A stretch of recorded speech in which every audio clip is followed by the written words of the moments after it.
dito. Lasang bagong katay na hindi nila sa kulilang ng gabi. Oh. Diyan lang yan. Sa tabi-tabi ng aswang ako kagabi. Sarap, di ba?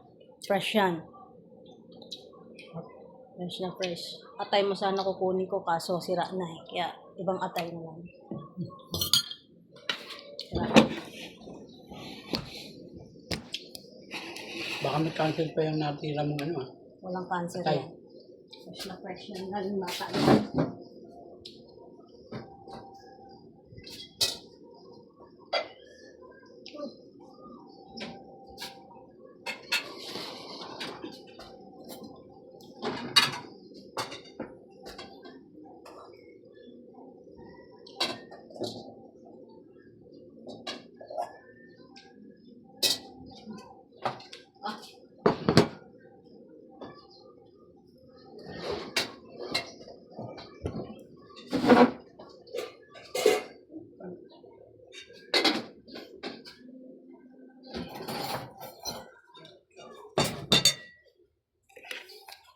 Yan lang ang ating ulam for today.